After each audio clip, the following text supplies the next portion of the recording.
Hello again, welcome back to Asgard, and welcome back to Project Ozone. So, I know this episode's coming out a day late. I have been knee-deep in just a huge mess, getting everything transferred over. But, this should be our final storage-related move or anything of that nature for the rest of the series. So this is kind of a finalized updating to everything. Now you can see in here I've got a huge mess. I've got cables ran. I actually had to run this cable due to the fact that I accidentally vein mined these cables back here and destroyed everything. So, so the cables got destroyed to about this point-ish or something like that, and so I just kind of did some temporary cabling for things that I needed connected. For the most part, this side of the base, basically from, well, really from like here over, all disconnected. Okay, there's still stuff in here. In some of the areas, this area is pretty much wiped out. This area, I still haven't moved the XP over, and there's like a couple thermal machines back in that corner. And if we pop down here, the vibrant capacitors are gone, so part of my power system isn't working at the moment. And then most of the machines over here, a lot of these are actually going to get trashed. The basic ones, we don't need those anymore. But the resonant pulverizer, I'll probably keep that. And then the rest of it's going to get trashed. Over here, this area is still here for right now. That's still here. I haven't quite moved that yet. This section here is, I've started cleaning that up a little bit. Pneumaticraft has not been moved, and this section here has not been moved. In addition, all the farms have been disconnected, except for the nether farm at the moment. And I had this bright idea, I need to set up an essence farm, right, for getting those essences to make our demon steel. But I was like, well, I'm going to go ahead and start moving stuff over. Then once I get that sorted, then I'll set up the essence farms, because I've got to redo all the, I've got to move all the mechanism stuff to actually craft the demon steel and all of that. So I was like, well, I'll move that stuff first, and then I'll do, the rest of that. And yeah, that was a bad decision, because I'm still in the middle of moving things. The drawers have not been drained yet. This whole section is pretty much untouched at the moment.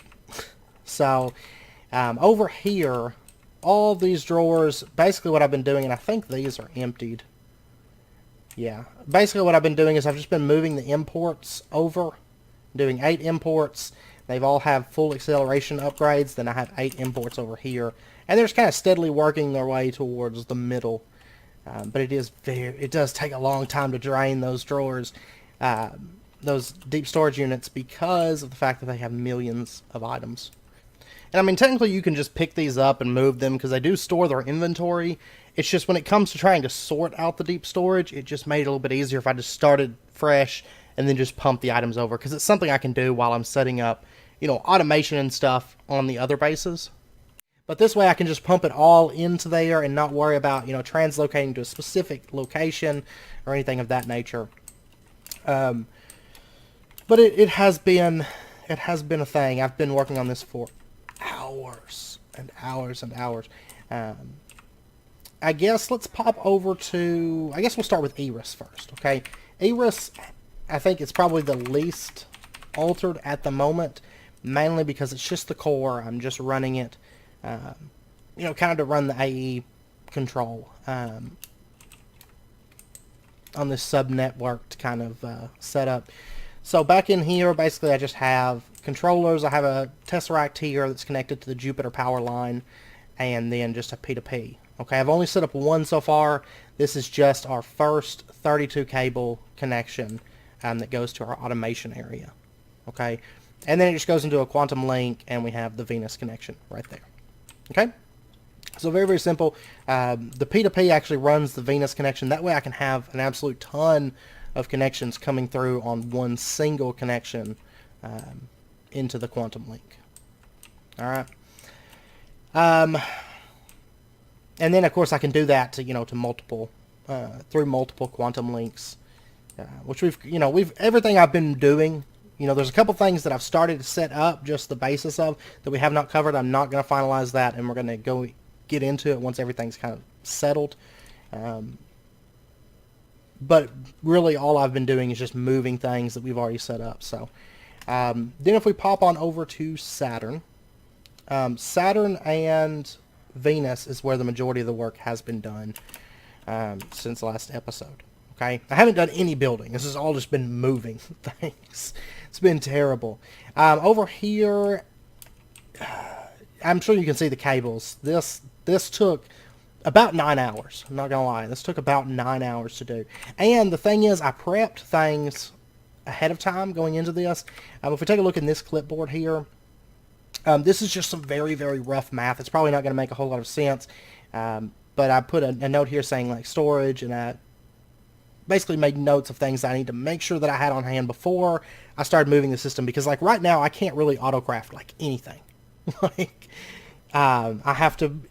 There's a couple things I can still kind of autocraft, but for the most part, if I want to craft something, I have to do it manual. And there was a couple things that I did not make enough of, and I was like, oh no, it was quite a bit of an issue. But storage, quantum link storage bus, interface, DSUs, red cables, cable bits, power, 2 terminals. Then for the core, I put a quantum plus 1 for the overworld connection, because, well, we'll see that in just a second. P2Ps, Fluix plus green and red was the cables that I was planning on using. I haven't actually used any red on the core as of yet, but that's just because I don't have the storage actually connected to the primary system. I'll show you in just a second. And then I have over here for automation, green cable, all buses, P2P plus quantum links, power through Draconic Evolution, and Tesseracts. That's why I did plus Draconic Evo. Cable bits, first 32 channels at least. Focus the automation energy acceptor. And then I made a quick note of my first 32 channels, because when we get to the automation, you'll see I actually crafted a few additional machines that we didn't have crafted before, so that I could run out those 32 channels and get the stuff placed down. Okay, which actually we'll go over. Yeah, we'll go over that whenever we go to the automation area. But I know a lot of it's just really, really like rough, like quick notes for myself. Makes sense to me. It may not, the way I wrote it down and stuff, it may not make a whole lot of sense. But over here, this quantum link is actually just connected to the overworld. Okay, there's a quantum link chamber. It's just a new one that I set up, and it just connects to the overworld. And then all this one does is it just brings the cable line down. You can see if we access this terminal, all of our stuff's in here. And then right here, this is everything that is already in storage at the moment. Okay, that's stored in this building. Okay. So, I mean, you can see like dirt, iron, I mean, millions of these items that have already been moved over are in here. And what I have going on here is I have a storage bus onto an interface so that from our old primary system I could still access everything. This storage bus is actually set to max priority, and that is so anything new that comes into our old system that can be stored in this system is sent here. Okay? Just so that way I don't have to, if I've already dumped the stuff into the system, I don't have to ever do that again if it has a slot in the DSUs. So before I started, I crafted up a fair few DSUs. It's really just click a button because it's what vacuum chests, plastic sheets, and machine chassis. But I did run out of those. I'm waiting on additional ones to empty over at our main base to move over to here. Okay. And then this connection right here, this is a storage bus to an interface that just goes up there. Okay, because our primary system right now, it's just this one little controller. Later on, it's going to be plugged up to our base on Erebus. However, the quantum link that I'm going to use is this one. So it's perfectly centered with the engine. I'm going to do some decoration here and kind of have cables coming out of it purposefully, basically. I want cables to kind of come out of this. I think it'll look good. But, and then I have a Tesseract here. And so then all it does is it just, cables run through, and then it's super soaring drives. We've covered all of this stuff. You guys should know at this point how to do these. We've done them so many times. Storage bus on interface. And then the cables kind of spread out like, this one connects here. The cables go through to here, and then they kind of wrap down. Let me actually drop down. Actually, I can't remember which connection that is. I believe this is metals. Yeah, this is metals. The cables kind of run down to here, then they run down over there along to here. Eventually, I'll probably add another section of storage units on the bottom. I'm not for sure though, because yeah, probably will. Actually, let me just invert this one. But anyways, the deep storage units, they're all connected up, you know, just storage bus and then super soaring over. If we come up to the core right here, I've fixed up the viaducts. So, you know, this is the core viaduct. This brings you to this point in the center of the station. And then here you have blocks and plants, compacting storage, which I haven't even started working on. The East Drive wings, or the East Drive's wing. Then we have metals and gems, miscellaneous items, mob items, produce, West Wing Drive. I will say that this is not 100% accurate. For example, some produce is probably going to run over into, say, miscellaneous items or something like that. That's just simply due to the fact that either I started sorting it, then things changed or whatever, or if there's overflow. There's all different kinds of possibilities, I guess, as far, not really possibilities, but reasons that these might be a little bit off. I know in particular a couple things aren't totally accurate. Like, for example, if we hop on over to produce, I don't even know where. I mean, that's the thing. It doesn't really matter. At the end of the day, it does not matter, particularly where this stuff goes. Produce is the most filled out, by the way, because it has all the Pam's crops. It has still more Pam's crops. Meat, which could have been included in mob items, but then I put it here first, and then I was like, oh, well, I could put it there, but there's all kinds of stuff in here. Sugar, sugarcane, cactus, bone meal. Some of this stuff could have went in plants. Some of it could have went into mob drops, but it came here. Then we also have the essences that we use. The only essences that we're storing are ones that we use to craft enchanted books, just so that we have those on hand, you know. Just like I did with the drawers before, so. And then I went ahead and laid out the rest of these cables and super soaring them, but they don't actually have storage buses on them at the moment. Which, that's going to get filled out, by the way, because we still have to do all the Pam's trees. We have to do Pam's fish. You know, there's all different kinds of stuff that could go into here before long. So, but basically these are all, I mean, for the most part, they're all filled out. They all have a purpose. It's kind of scary how much is going into this. Because like I said, you know, there's eight wings around the core of this building. So the 8 wings are blocks and plants, compacting storage, metals and gems, miscellaneous items, mob items, produce, and then you have the east and west drives. Okay, now the east drive wing has nothing in it, as you know, at the moment. The west wing, this is kind of what I'm going with. It's going to be just drive fixtures. I was debating if I wanted to have it so that it could automatically put in, you know, kind of like what we did with the overworld, so you could access the interface and then put in storage drives into this, but I went ahead and went with just the drive fixtures. I changed everything over to drive fixtures, and the reason for that is I just think they're going to look better in this base, okay? Because this base, once it's done, I mean, this is the final storage. This will not change. This is going to be it.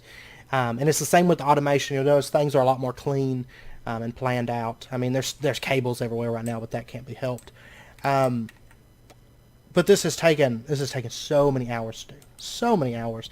But it is, you know, for all practical purposes, this is final, aside from adding additional DSUs and stuff, as we encounter items that we want to put into deep storage. Now, I will say that some things in here don't really necessarily necessitate a deep storage unit.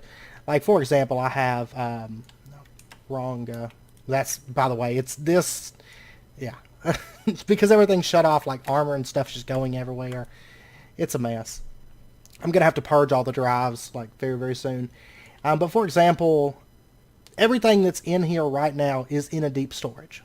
Okay, that's all that we have at the moment up there is deep storage. So even like Bedrockium is going into a deep storage. I mean, things that really, like I said, do not necessitate a deep storage, they're still going to go into deep storage. And the reason being, there's only a few places that I'm going to use drawers moving forward. Okay, because I feel like compared to deep storage units, drawers are very, you know, they don't really fit this big space base, you know. I don't imagine going into a space base and there being like little drawers and stuff. I imagine deep storage, you know. So the only places that will have drawers really inside this base is the compacting storage, That way items get filled into compacting drawers, so we always have blocks and nuggets on hand. At least for things that are easily crafted into blocks and nuggets, you know. Which we'll probably do that on camera since we have not done that before. And then we'll also use drawers for the essences. You know, the lower tier essences. The highest tier is going to go into a deep storage unit, but the lower tier essences will probably have a drawer system, just like what we did in the overworld, you know, before, so that we only have one drawer unupgraded filled with each of the lower tier essences, and then everything else is converted into the high tier. Okay, so that is pretty much everything. I mean, it's, you know, there's different rooms, but they all look the same. That's kind of what I'm going for. Like if we pop up to, say, miscellaneous items, which actually doesn't have all that much in it at the moment, but you can see that, you know, it's still the same room. They're all designed the same, and it's kind of, you know, it's meant to be that way. But yeah, it's been so much work. And by the way, basically whenever I started, this bag and this bag were like filled with stuff. The purple bag is actually completely empty right now, I think. Yes, that one is empty.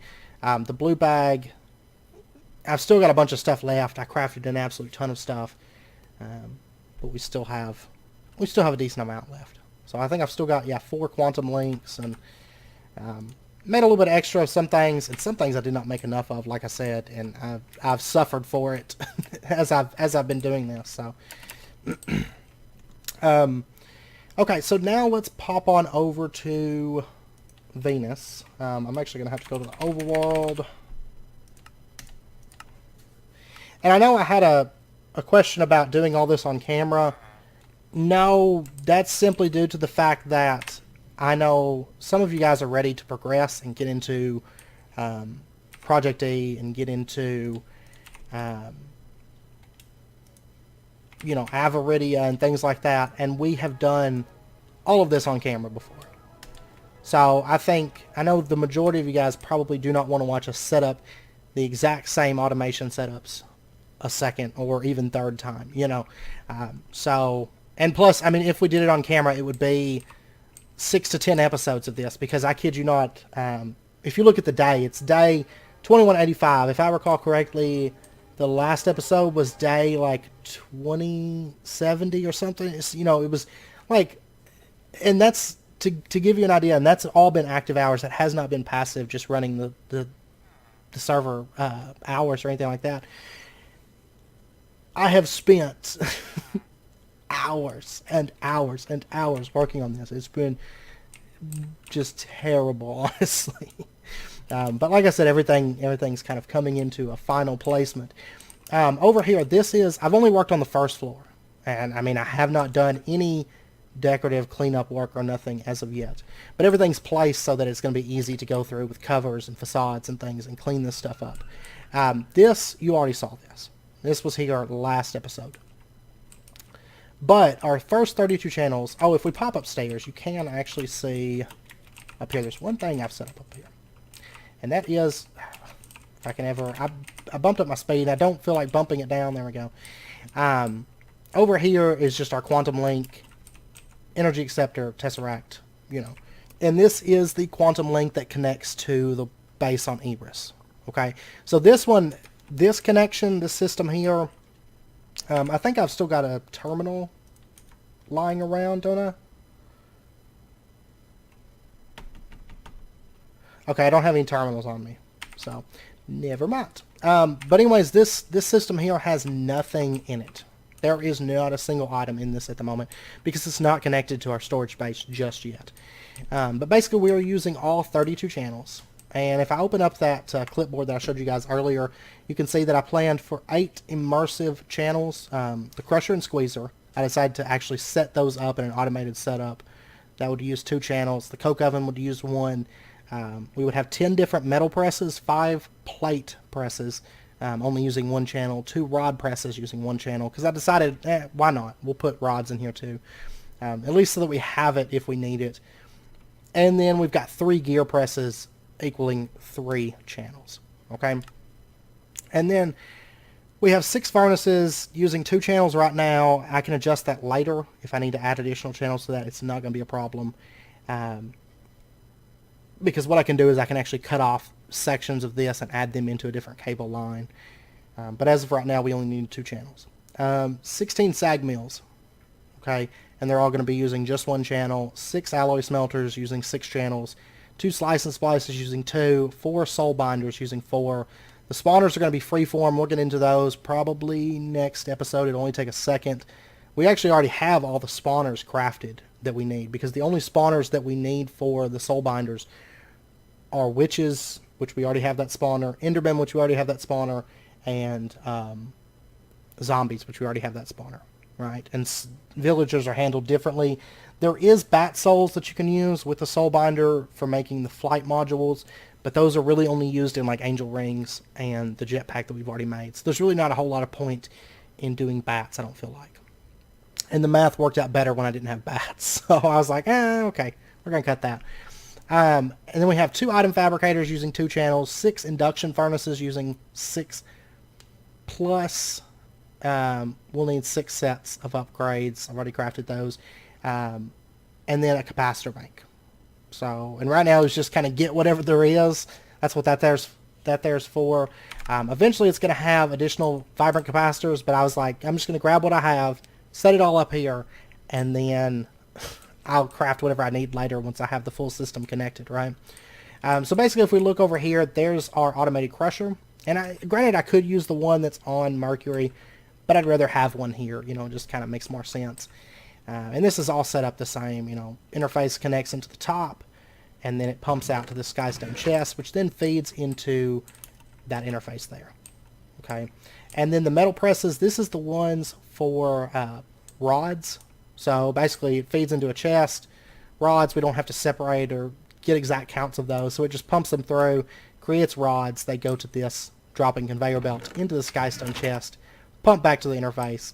The gears each have their own interface, all with copied recipes. So basically, if we order a bunch of a single type of gear, it's going to feed these 3 equally and craft the gears 3 times the speed. Okay. Industrial squeezer, which this stuff I haven't made recipes for. You know, that's not a priority at the moment. But this and the crusher is really just so we can get HLP graphite. Went ahead and set that up there. And then over here we have plates.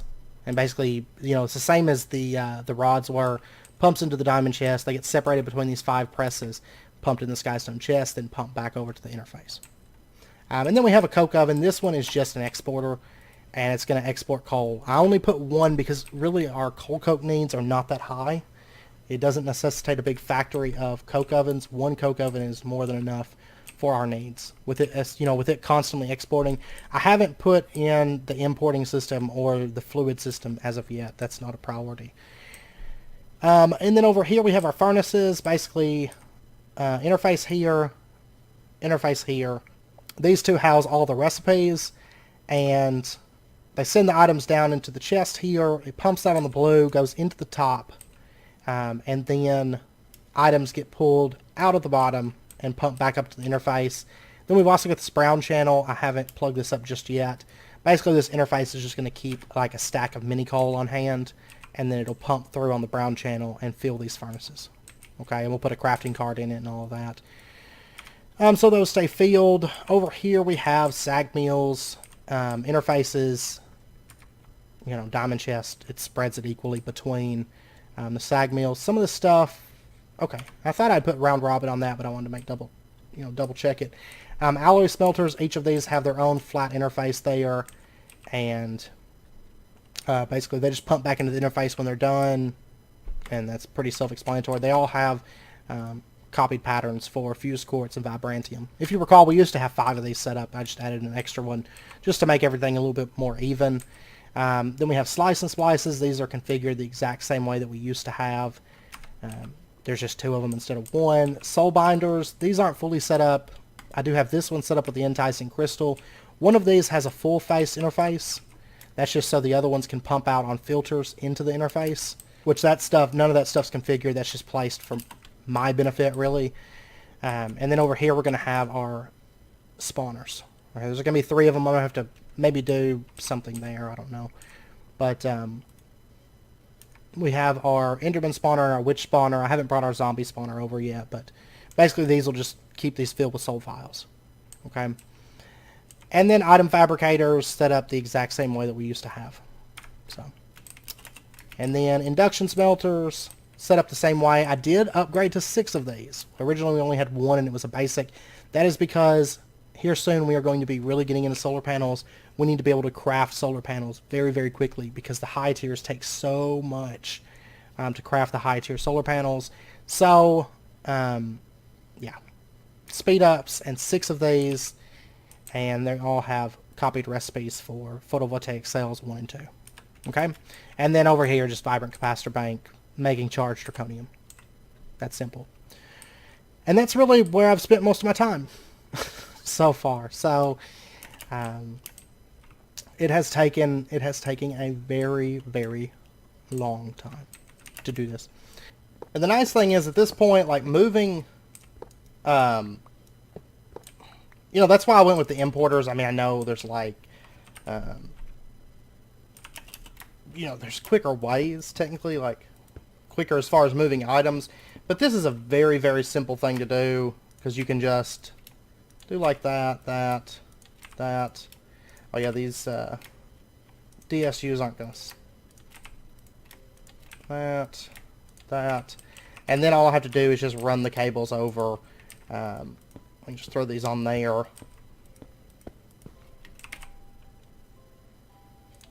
And then I just got to grab some additional ones here.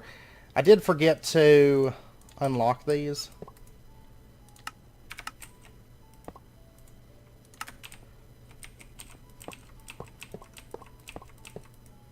So generally what I'd do is I'd go ahead, hit unlock, so that these aren't configured anymore, because we definitely don't want them configured. It's just easier when it comes to moving them. And now they'll stack. Okay, so very, very simple to move this stuff around, and then I can just grab just a little bit more cable, and there we go. That's all importing into the system now. So we should see, once these connections update, there we go.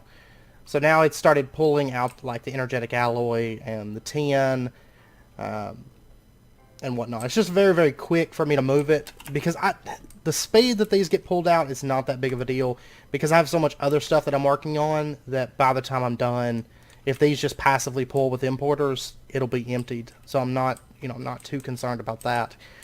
But yeah, I hope that updates you guys on what's going on and how I'm doing it. You know, I figured it would be better if I just did, you know, maybe like 20 minutes at the start of this video and show you guys what I'm doing to move this stuff than actually doing it all on camera, because I feel like that would be so redundant. And it would be, you know, at least a fair few episodes doing all this on camera, you know. But because there's just so much to move. You know, with this pack, with the amount of automation and stuff that we've done, and it's been so spread up and so messy, because like whenever I set out, you know, I started in the front here. I was like, well, we only need like this much space or something, and then it's like, no, you need all kinds of things in this pack. And then my planning at the beginning of the series was not as good as I should have done, I guess, as far as planning out things. And also I didn't take into account that if we put everything into just the overworld, it would become kind of heavy on our play. So but anyways, what we're going to be doing today, because right now, you know, the system is a wreck. There is hardly anything that we can do with the system at the moment, and anything that we do is fairly manual. But what we can do, what I want to do today is, you know, our next big goal is working towards the Philosopher's Stone, right?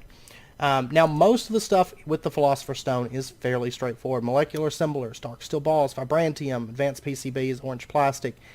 The demon steel, you know, that's something that we're working on. I've got to set up the farms once I get things sorted with the system enough to do that. I should have done that first.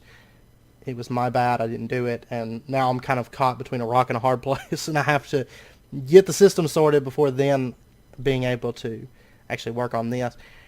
But there's a few things that we're going to need. The spirit binder, we're going to handle that probably next episode, because I want the system up and going in order to craft a couple things that we're going to need to make that very, very Very, very simple for the most part.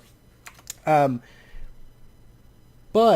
then thorium rods, we're going to have to get into a little bit of magneticraft to get thorium. Well, I mean, I guess there's thorium ore. But I think we're going to use the crushers. It's very, very minor magneticraft, I think. But what I want to work on today is the soul crystal. Okay. Now, if you recall in the past, I brought up the Erebus and I said, you know, I know that that stuff's there. Like this whole quest section here for the Ether and the Erebus bosses and all of that. But we're not touching it just yet. And this is the reason. You know, I've got situations like this where I can't really access the terminal. Can't really do much with our AE system, but it's a perfect time to go adventuring, right? That's why I kind of held out on this stuff. So today we're going to be going to the Erebus, and we're going to be working on these 3 quests here. If we come across a Crusher Room, that's great. Tarantula Broodmother, that's great. The main one that we have to find today is the Antlion Overlord. Okay? So let's jump into a bit of Erebus. And I've been really wanting to get into the Erebus. I do quite love the Erebus. And now it's the perfect time to do it. So let's go. And we'll just head on, we'll head on into the Erebus. And we'll go ahead and do this. Now this is, you know, I moved the Gaia pylon. I still have the other one set up over there. I just enter from a different spot. I exit from a different location. I love the music in this place. Like, here's where we would exit. We would just go right down here and right there. But anyways, because that's not, you know, that's not really a permanent spot. I'm actually going to use teleporters for our more permanent locations. We have flight this time. I don't think, it's been a while since we've been to the Erebus, right? I've got to come through here and capture monsters, because unless it turns out to be really laggy, I would really like to set up a lot of these mobs in the prison, right? I actually have a Broodmother over here marked, because we came across this a long time ago. I've got to figure out where exactly her tree is, though, because I see her popping up. Oh, it's right there. Okay, we're going to do this the correct way. I could just fly up there, but we're going to do this the correct way. Basically, what we need to do is we need to come around with it spawning here. I'm not entirely sure if I should enter right here. You know what I don't have is an axe. Okay, nope. We need to enter right here-ish. And I'm just going to use a pickaxe to break it. That's fine. Makes a lot of sense. Okay, so we have tarantulas. Tarantulas. Now this first floor, this is the very first floor, right? Yeah, this is the first one. Yeah, okay. We are in the right place.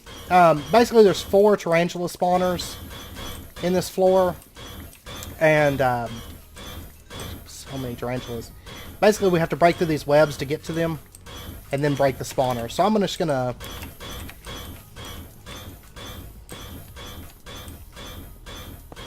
break these off real quick. Man, that is a super obnoxious sound.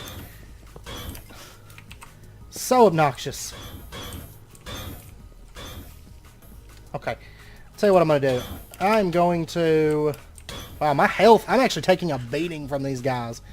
Like... Taking a mega beating. Let me bump up the attack AoE on this to 3x3. Just so we can clear these guys out a little bit better. A little bit more effectively here. There we go. Okay. Alright, these guys do a fair amount of damage, though, even with Draconic Armor on, because I'm about to die. Oh my god. Oh, my sword is out of energy. That's awesome. I haven't set up, like, easy charging or anything like that as of yet, so... I'll tell you what we're going to do. We are going to use... I can't really just dump all these items into my system like normal. So I'll tell you what, we're just going to use the purple bag today to store up some of this stuff, and then... Worst comes to worst, I can just trash it. You know.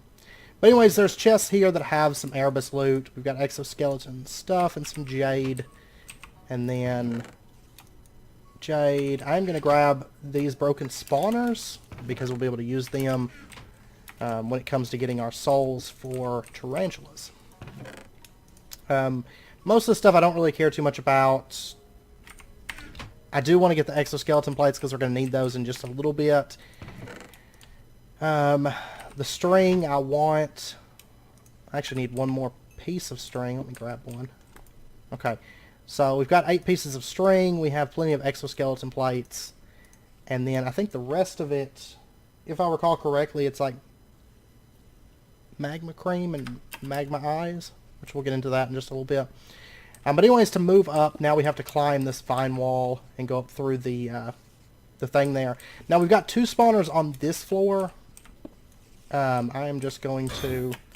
I tell you what, I bet my sword drained so fast because I did attack AoE. Oh, I need a flux capacitor so bad. It's a little baby spider on that one. Okay. Break that off. And these things, they're basically 3 floors. Okay, so the next floor is the final floor. Fire aspect. Oh, there's a web slinger. We'll grab that. Jade pickaxe. Might as well. Put it in the armory later on. I don't care about a fire aspect book. And I don't care about any of that. Okay. Awesome. Go ahead and throw those in there. What is... There must be a different kind of tarantula or something. I don't know. I don't know why that wouldn't... Okay, it does stack. It just wasn't stacked. Okay. But anyways, once we've come up through here, then we climb these vine walls on the sides. And we get to take on the broodmother herself. Haha! What up? Now, you'll notice right now she has a aura around her. If we get up close to her, you'll notice I can't melee her right now. Okay? This is a ranged part of the battle. Like, the first phase is ranged. So we just have to range her down, and then she loses that aura, and she starts chasing us backwards with her butt. I don't know. Come get us! But then it's melee only, because if I was to do range, you'll notice, I mean, it does nothing. Now, she also spawns these little ads, but they're actually fairly dangerous.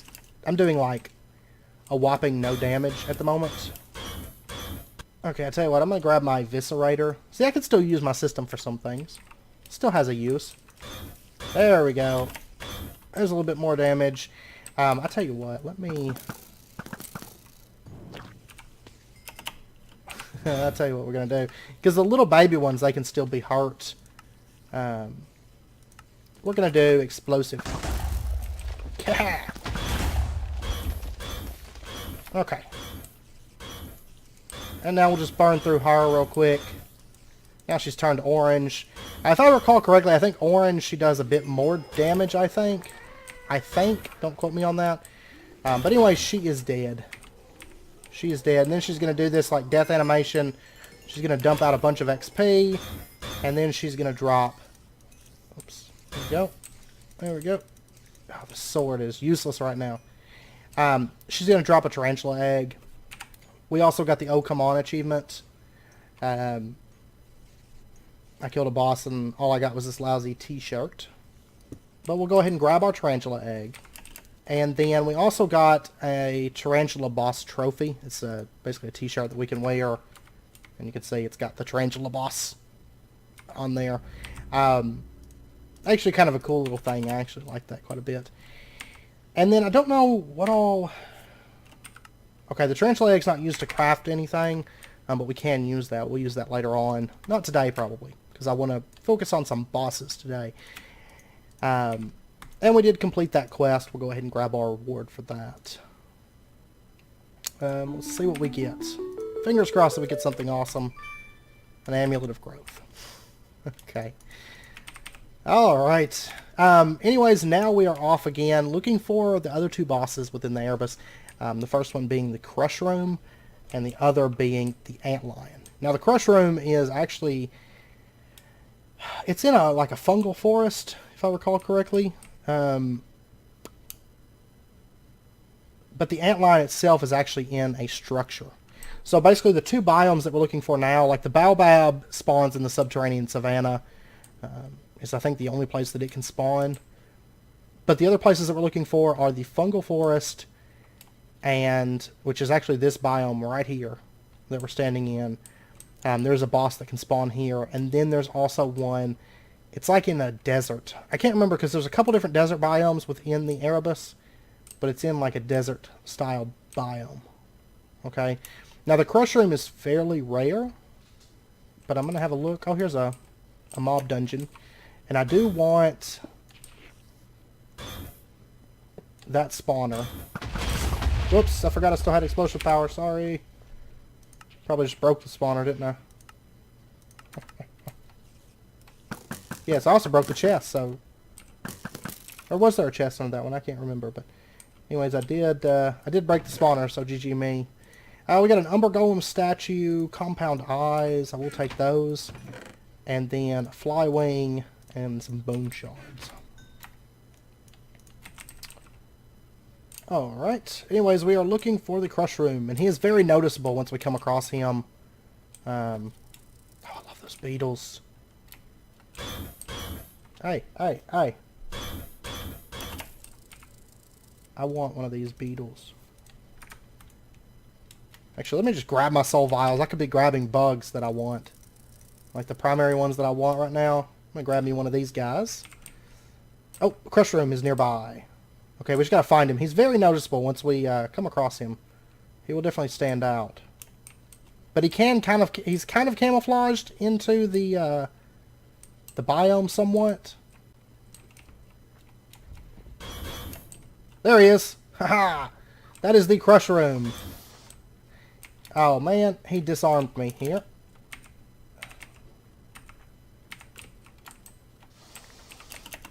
Okay. Crush room is a nasty guy. I hate him. Because he sprays you with that stuff and it causes you to drop things. Okay, so, and he actually has a fair amount of health as well. And he does a lot of damage. Okay. Luckily we have draconic armor right now. It makes combat and exploration not the most exciting thing. And honestly, I would probably have crafted some different armor, but between the fact that armor is a super pain to craft in this pack, coupled with the fact that my AE system is pretty much disassembled at the moment, I'm not going to do that. Okay, but we killed him. We got a mushroom hide, and I'm not for sure we can do the mush helm and leather. Okay, I didn't know if they added any other recipes for that within the pack, but the mush helm, we'll probably end up making one of those and putting into the armory. I think we'll have like an Erebus decked out mannequin. Okay, let me adjust this just a little bit. I should go back. Is there another crush room nearby?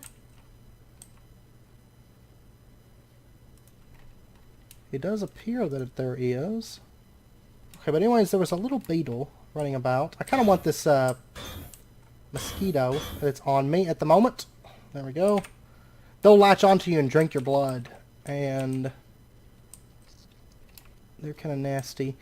There was a beetle running about here, right? And he's a really cute beetle, and I wanted him. Little green guy. I think he was a beetle or like a green ant. Where'd he go? Oh, there he is. Haha. It is a zombie ant soldier. Okay. Some of these bugs have been added since the last time I played with the Erebus, honestly.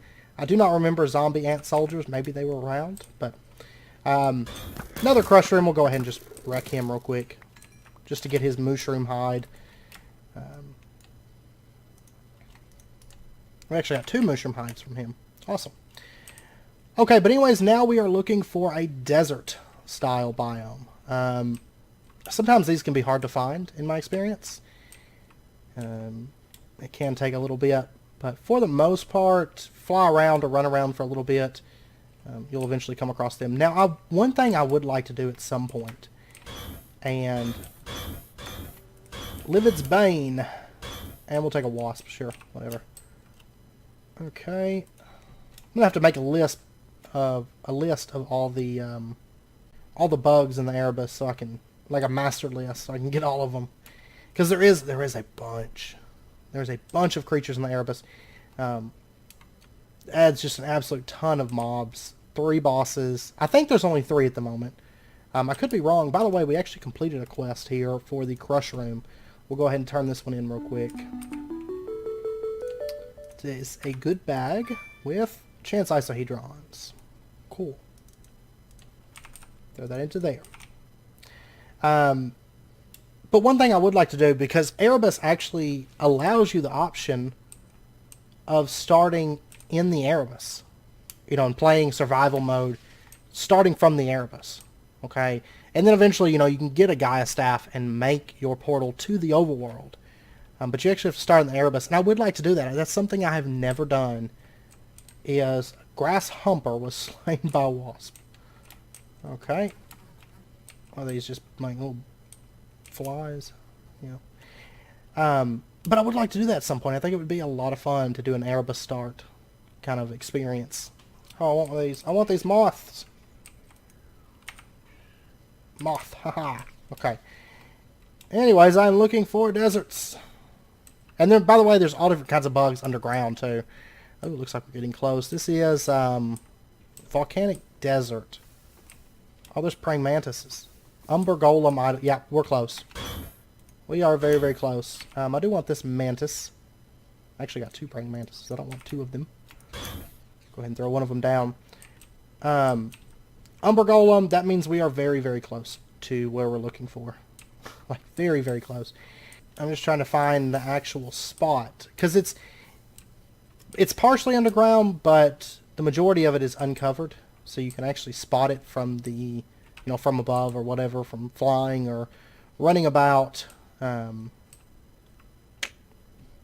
gotta find it here. But I will say, like, as far as exploration goes, which I like the Aether, don't get me wrong, I really enjoy the Aether a lot. And I enjoy, like, Abyssal Craft. Fire Ant Soldier, I will take you. I will take you away from your pack. You're coming with me. Oh, here it is. Ah, we found it. But anyways, I like the Aether a lot. And I also like Abyssal Craft and stuff. But honestly, oh, I love these guys. Ant Lions, come here. There we go. I want this guy. Actually, there's a spawner right here. I can just grab that. Okay. Oh, we got lava coming. Oh, these guys. These are magma crawlers, and we're actually going to have to kill some of these. They're little nasties, honestly. But what we want is these magma crawler eyes. And they can actually drop... I'll just take the spawner for that. There we go, magma cream. We're going to want a bit of magma crawler eyes and a bit of magma cream. There's also those blocks of bones. You can break these and get a bunch of junk out of them. A lot of junk, in fact. Whetstone powder, giving me the blues smoothie. Puts out fire. We've got some scorpion pincers, glowing gems, exoskeleton plates, bucket of honey. Most of the stuff, honestly, I don't want. But basically, these 4 items right here, I'm going to want like 8 of each of these. Okay, so I'm going to start dumping some of this stuff off. I don't need all this, but that is kind of important. If you come across those things, make sure that you have at least 8 of them. We've got a homing beacon. Basically, it's like a compass to get you back to a certain location. There's also traps, by the way. That is a gas vent. You can actually catch on fire with that, and there's lava. And this nice stone, one thing to note about that is if you mine this stuff, I'm going to mine like this one right here. If you mine nice, it spawns lava. Okay, so just a heads up on that. It's also true of nice that's not in this dungeon. Nice is not nice, basically. You can find it out in the world, like in the Erebus. And it's going to spawn lava as well, so just a heads up on that.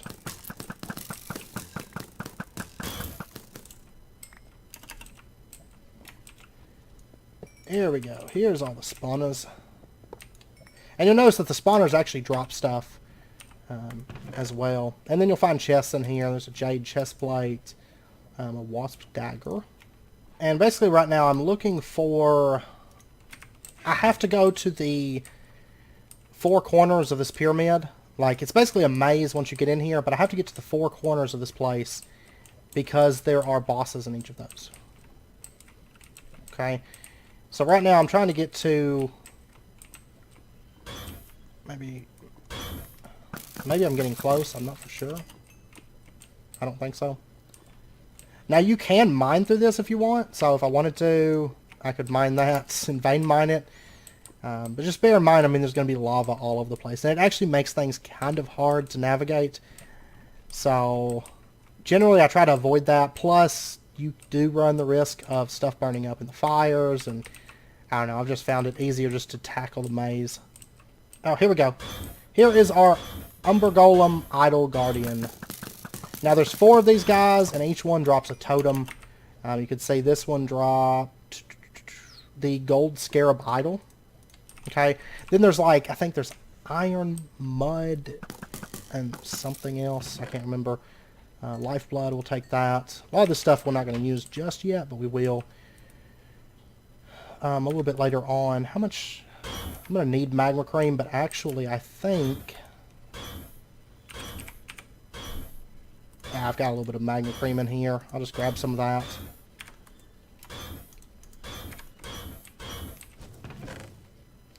Whetstone, efficiency 2, I don't care about any of that. Okay, now I need to get over to the other corner of the maze. Generally, it's easier once you find an Umber Golem. A lot of times you're not going to be able to connect it, you know, that passage over to the next Umber Golem. So I tend to always try to get out if I can remember where I came in at. Okay, I tend to go back to the center, but I can't find my way back through there. Honestly, I was looking and looking, and it's like I cannot find where I'm supposed to go right now. Alright, so the next guy should be right over in here, I think. Yep, another Umber Golem right here. This one drops the... What is it? The iron. Okay, the Iron Scarab Idol. And then we have to head off to the other 2 corners.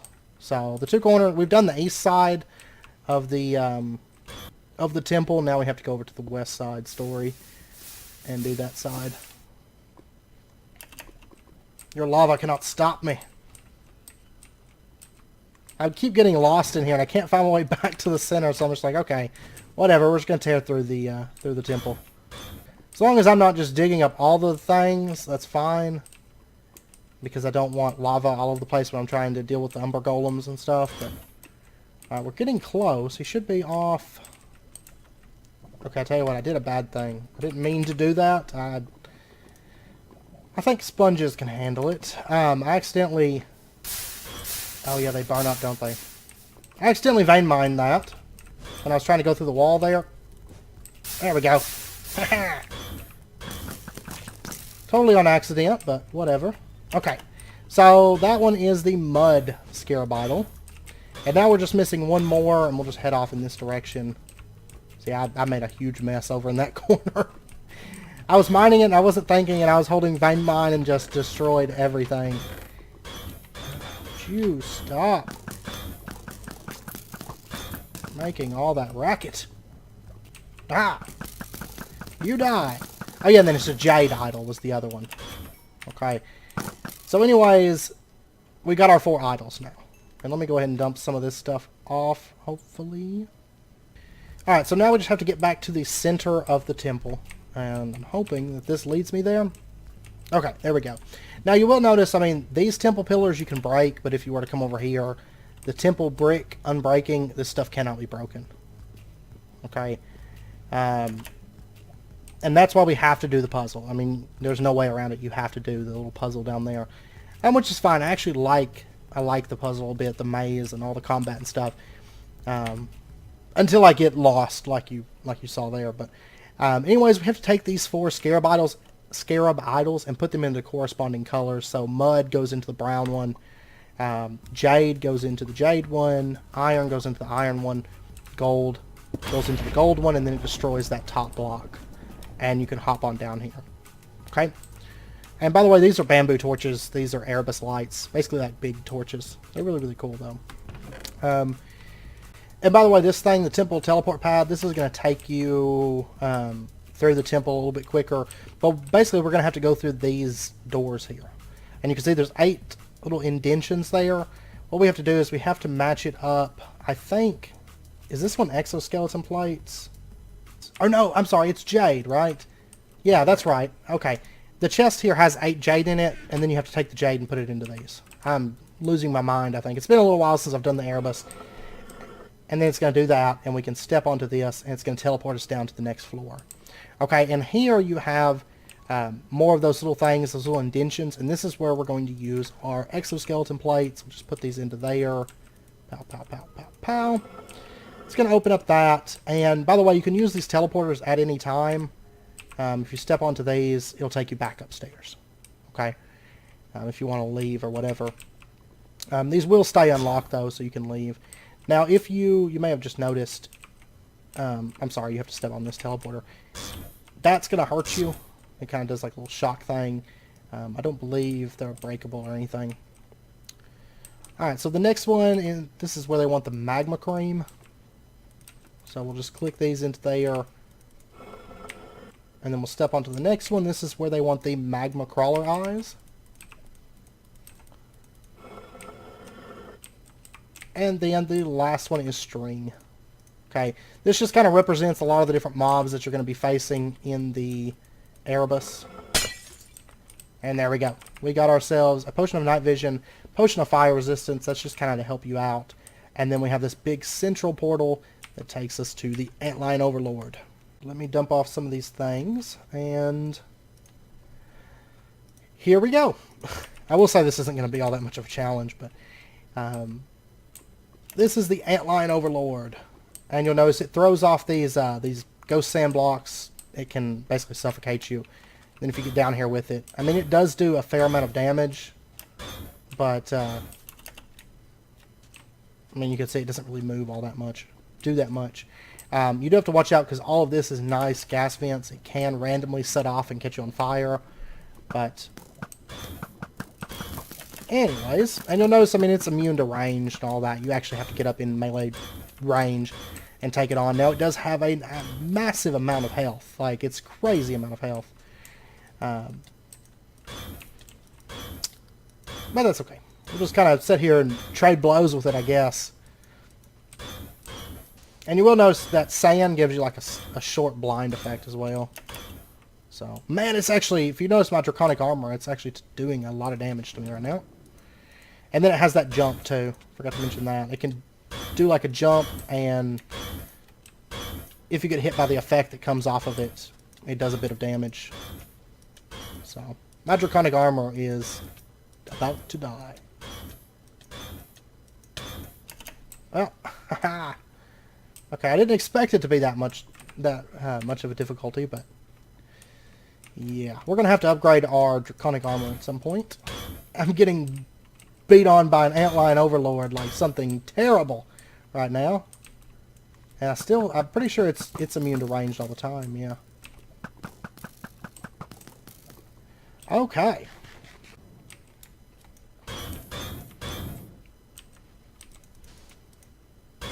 There we go. Quest complete. Haha.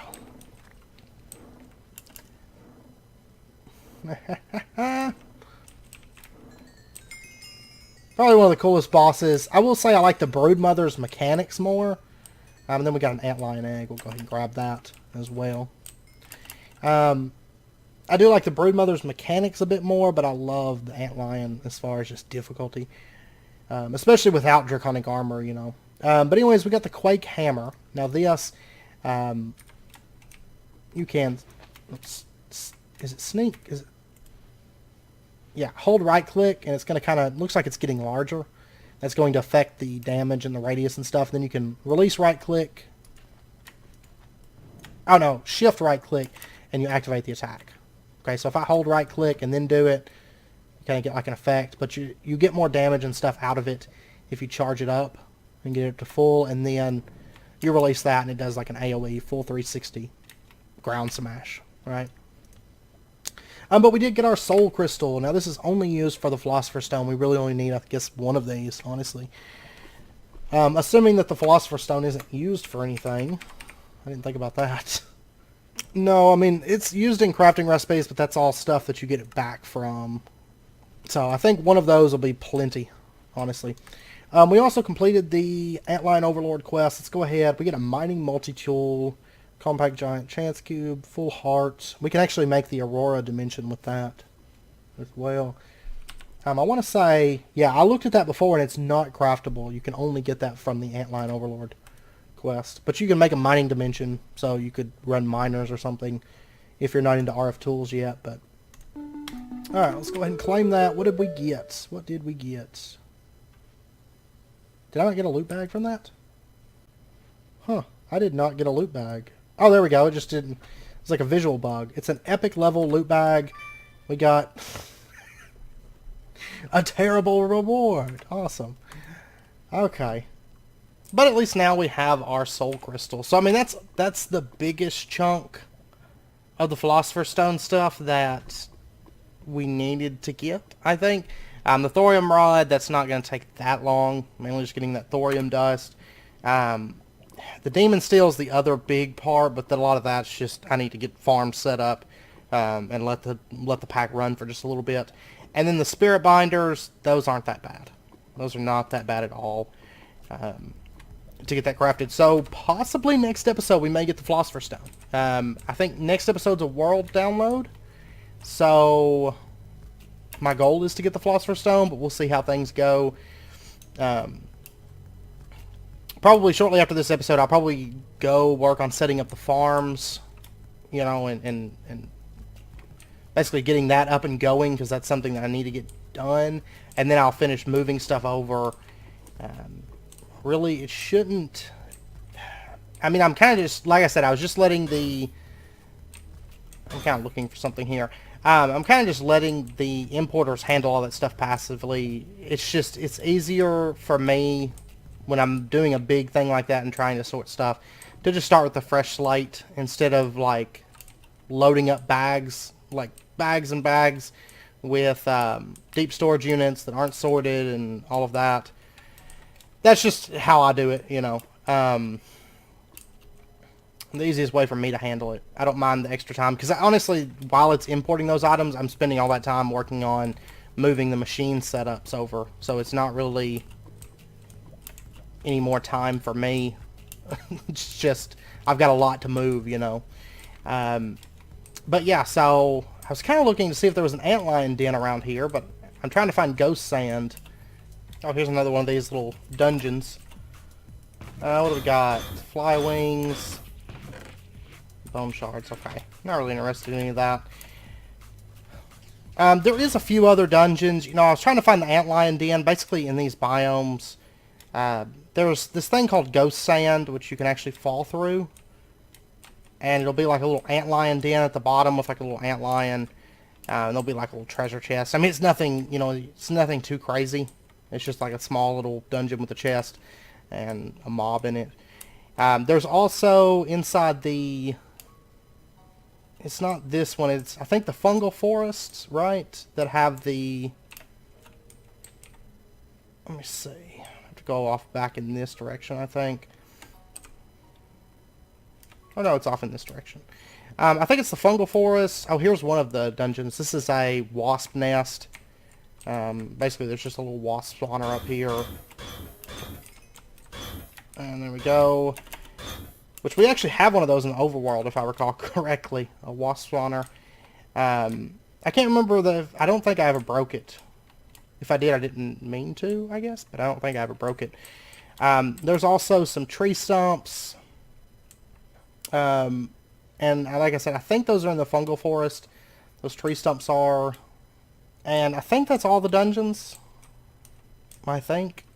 So, the tree stumps, I'm actually trying to find that right now, that fungal forest that we were at earlier. Because I think that's where they're at. I should have checked that out while we were there, but I was on like kind of a... I was dead set on getting to the other bosses within here. But not really having any luck.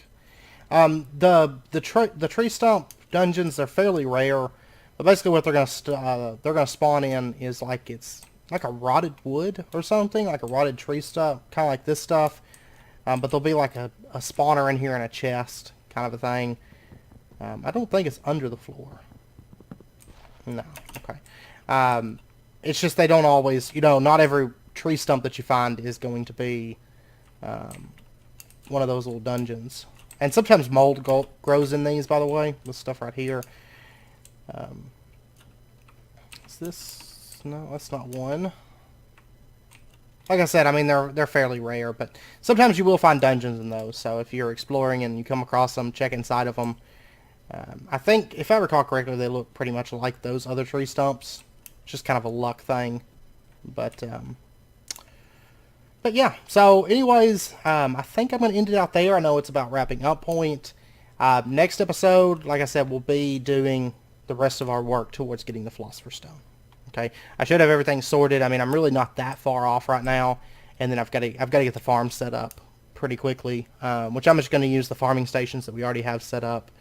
I'm at the point now where I feel like I can kind of switch gears for a minute and set something up like that. So I will definitely work on that. So, but anyways, if you guys enjoyed the video, as always, be sure and hit that like button and go ahead and subscribe if you're not already to stay up to date with when new videos come out. And I hope you guys enjoyed it. And I hope to see you guys next time. Until then, as always, do take care, stay safe, and I do apologize about having to move once again, move things around, but we're nearly done. Are these sporelings, by the way? I don't remember these being here. Yeah, punch rooms. Huh. Maybe I just never noticed them before, but huh, that's really, really cool. But anyways, I will see you guys next time.